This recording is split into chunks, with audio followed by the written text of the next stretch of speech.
नमस्कार। मैं डॉक्टर श्रीमती मीना प्रसाद, सहायक प्राध्यापक अर्थशास्त्र, शासकीय दिग्विजय स्नातकोत्तर स्वशासी महाविद्यालय राजनांदगांव छत्तीसगढ़ से आपके समक्ष एक व्याख्यान हेतु उपस्थित हुई हूँ। मेरे व्याख्यान का शीर्षक है लोक ऋण, जिसको सार्वजनिक ऋण भी कहा जाता है। जैसा कि अपने नाम से स्पष्ट है, लोक ऋण या सार्वजनिक ऋण निश्चित तौर से इसका संबंध सरकार से है।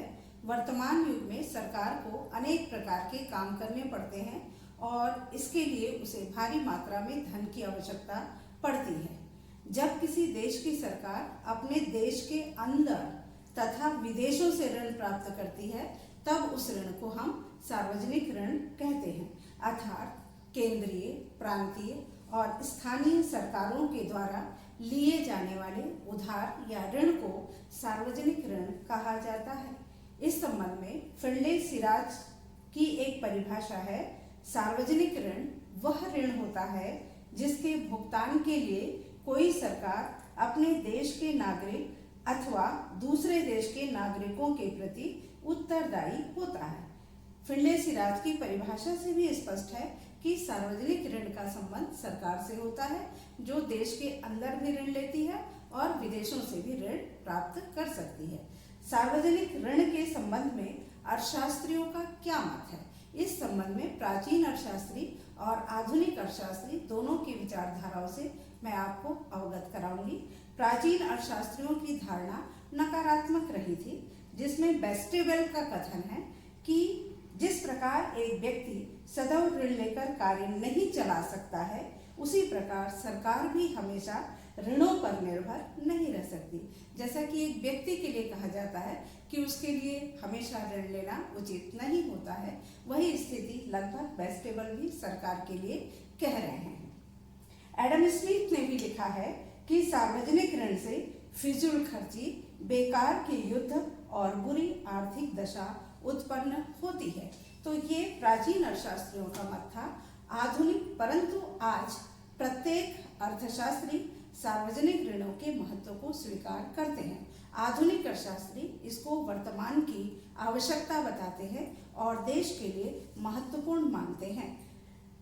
इससे स्पष्ट है कि सार्वजनिक ऋण एक प्रकार से सरकार के लिए अल्पकालीन आय है, जिसको एक निश्चित अवधि के पश्चात सरकार को वापस करना होता है। अर्थात स्पष्ट है कि सार्वजनिक ऋण सरकार के द्वारा लिया जाता है, जो अल्पकालीन होता है और एक निश्चित समय के पश्चात उसको वापस भी करना होता है।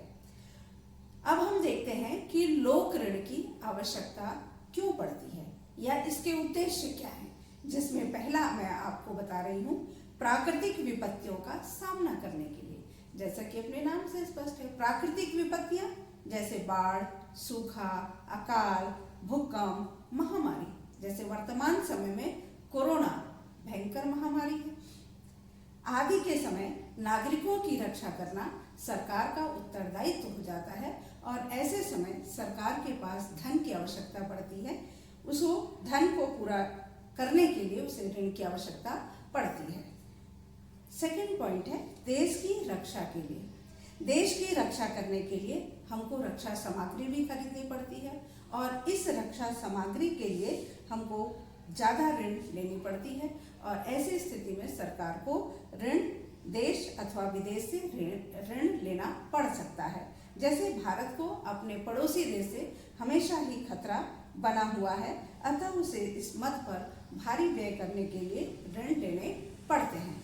नेक्स्ट पॉइंट है आर्थिक विकास के लिए। विकासशील देशों में आर्थिक विकास महत्वपूर्ण होता है और इसके लिए उसको विभिन्न योजनाएं बनानी पड़ती हैं और इन योजनाओं के लिए भी सरकार को भारी अरबों रुपए खर्च करने पड़ते हैं, जिसे वह ऋण लेकर ही आर्थिक विकास कर पाती है। नेक्स्ट पॉइंट है औद्योगिक विकास के लिए। देश में अनेक उद्योग स्थापित किए जाते हैं, जिसमें भारी उद्योग भी शामिल हैं। इन उद्योगों में अरबों रुपए की आवश्यकता पड़ती है, जिसके लिए भी सरकार को ऋण लेने की आवश्यकता होती है। लोक कल्याण कार्यों के लिए लोक कल्याण कार्य क्या होगा? सरकार द्वारा स्वास्थ्य सेवाओं में वृद्धि करना, शिक्षा का विकास करना और गरीबों के लिए आवास सुविधा उपलब्ध कराने के लिए भी सरकार को ऋण की आवश्यकता पड़ती है।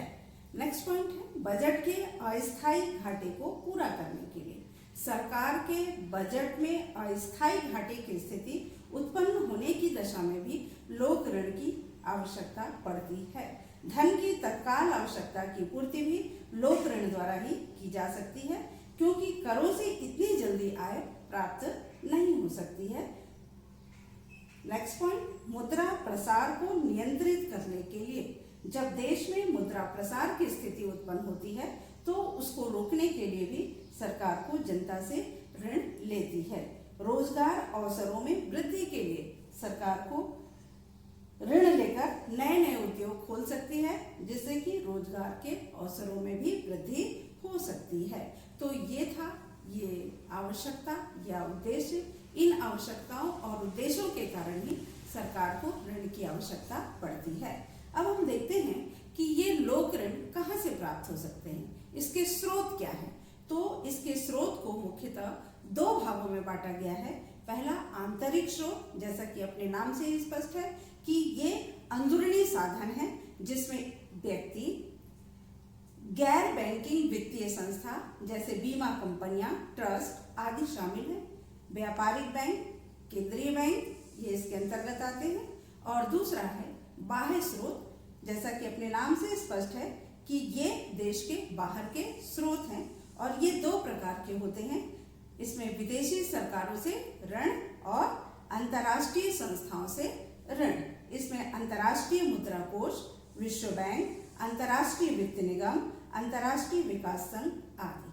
तो ये था सार्वजनिक ऋण के अर्थ, परिभाषा, उद्देश्य।